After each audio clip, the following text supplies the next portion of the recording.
one more question. At this point, I've stopped doing the structured show and I'm just hitting you with bullet points and letting you tell me stuff. What the fuck does Australia Tourist Board mean? Yeah, so we work with the Aussie Tourist Board, sending UK YouTubers and personalities out to Oz. And it's a great campaign for a YouTuber, right? They get to go. I think last year we sent Emily Canham and Adam Waith, a few other people. And it's an awesome campaign. It's not a huge budget campaign. Yeah. Not pretending that it is. And the guys who go want to go to Australia and they get 2 weeks. Yeah. Like the most amazing Australian experience. Yeah. To show people what it's like to go travelling in Australia and the things they can do. Almost me and you this year. You told me I'm buzzing. You're an economy. So the opportunity is amazing. Yes, the financial incentive isn't brilliant, but it's not bad. Like to get paid to go on an all-expensive trip. Oh, mate, sign me up. Yeah, exactly. It's amazing. So we sent these 2 people, and I'm not going to name names, but they have fucked us multiple times now. Emily Canham and Adam Waith. They're actually very good to work with. But and they, to be fair, picked up a lot of slack from these 2 who fucked us. So I've got a lot of respect for them. But these other 2, they went. We paid for everything to get them there. They did the first day. Decided they didn't like it. They're in 5-star hotels. They flew business. Like, it is a fucking great trip. Yeah. Decided they didn't like it. Japan Rugby World Cup's on. They just flew there after 1 day. What? And I again, get a phone call in the morning going, these 2 people have just left. What? Is there no contract to tie them into obviously it? Obviously, we don't pay for it. They came back at us and tried to force us to pay it. And we just went, obviously not. You didn't do it. What was on what entitlement grounds? On what grounds were they trying to get paid? They said that it wasn't what it was cracked up to be. It was a 5-star hotel. Like, the other guys thoroughly enjoyed it. Yeah. Jack and I would stay. Yeah. I appreciate that. Get that in writing. That's insane. Like, it was mad. And then to see them just go out and enjoy something else, but we'd effectively flown them there. Yeah. And then the cheek of them to come back and try and get the money. Yeah, you think they'd just leave it at that. That is obscene. Yeah. And we have so many examples of that. There's so many funny stories. We've seen invoices on scraps of paper WhatsApp to us with like, you owe me £300. Like, what? This whole... oh, shit. Show Stevie. Stevie, I've got it here. You don't read who it's from, but look at this invoice. This was 3.5 years ago. This shows how far we've come as an industry. That's asking for the money. It's in the most terrible handwriting. It's £300. I can only imagine it's either on Snapchat and he's used his finger to like write the letters. Oh wow! It looks kind of digital, right? It doesn't look like it's pen. It's weird.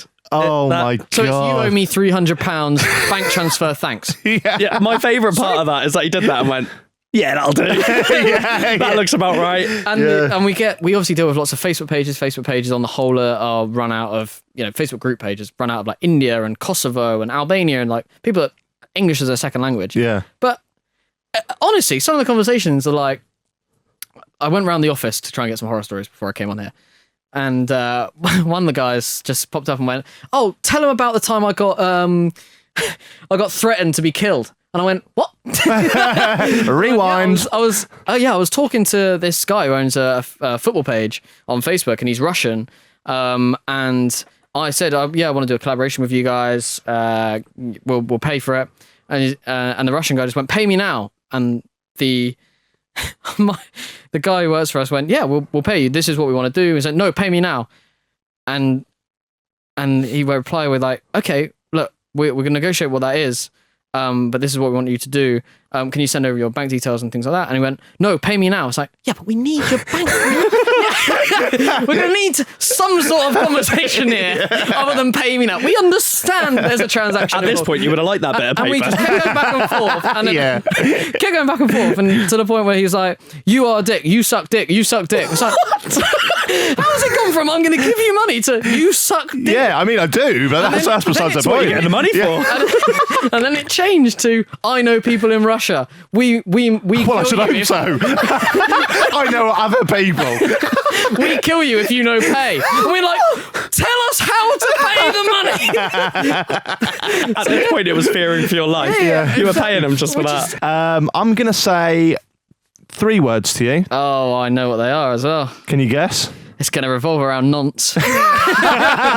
StephenTries Nonscape. Yeah. What's that? It was a mad week. That's another one for the trailer. I think Stephen will be very open for me talking about this. He's talked about it himself a few times and referenced it in videos. And I'm not going to... It wasn't his fault. He's done nothing wrong. No, he did nothing wrong. And we did nothing wrong. Yeah. We were in the hands of the client. The client was TikTok. He's been very open about that. Who are a great client for us. And this is the very early stages of the conversations. But and this was, I think, go back to sort of December 2018, if not January 2019. That was sort of time.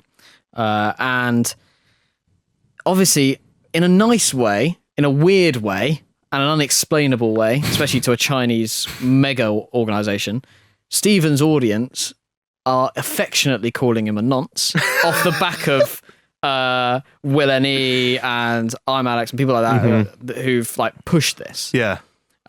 And now if you go into Stephen's comments under every video, then that's kind of the running joke. Yeah. That is a very, very difficult thing to explain over the phone to someone in China at 7 a.m. in the morning when they go, why is this happening on our video that we've spent a lot of money on? And that's an impossible thing to explain.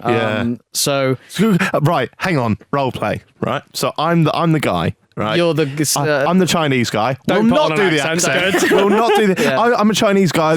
we got an email first of all. Right. Okay. We didn't see it. We didn't. It's one of those things you don't plan for. Yeah. I'm calling you up 7 a.m. and I'm asking you, right? Ring. Answer the phone. Come on. Yeah. Hello. He does not want to do that. I'm opening my eyes. I go, oh, hello. Unknown number. I'm thinking, oh god. Harry, Mr. Hugo. Yeah.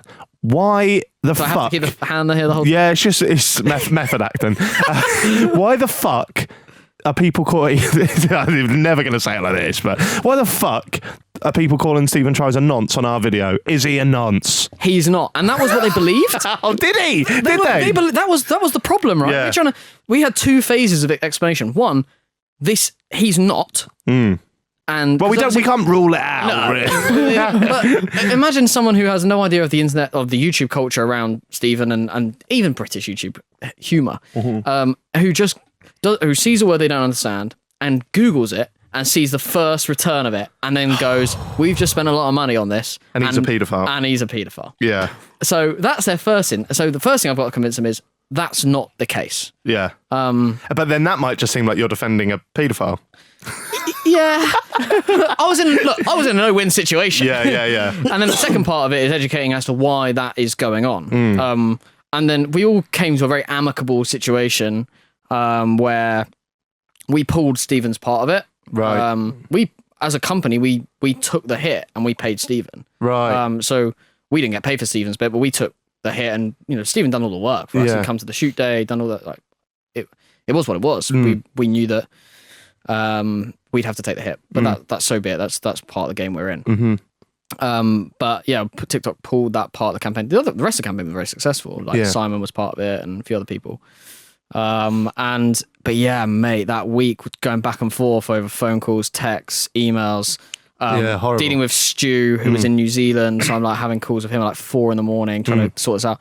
A complete nightmare. But like, that's the sort of stuff that goes on behind the scenes that people just don't see. They see a video go up and they just think that stays and just like is what it is. Yeah. It is not what it is. So do you think that there's going to be a way in the future? So I won't mention anyone's name, but if I just said like to my audience, if I was a massive cunt, right? Let's pretend. And I said, Be hard.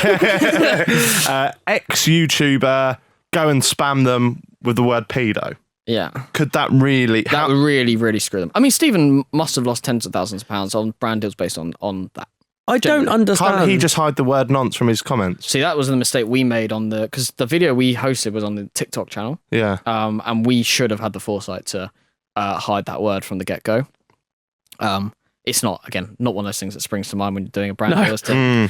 I don't understand why people affectionately do it. If I post a photo on my Instagram of like me and my nieces, the amount of comments I just have to delete because people are just going nonce. And I'm like, I don't get it. You don't want people knowing that, do you? Yeah, but if you said it as like, you're my mate making a joke, these are random people. Yeah, and a great joke as well. Follow me. It's a weird cultural phenomenon in the UK YouTube scene. We're weird. Yeah.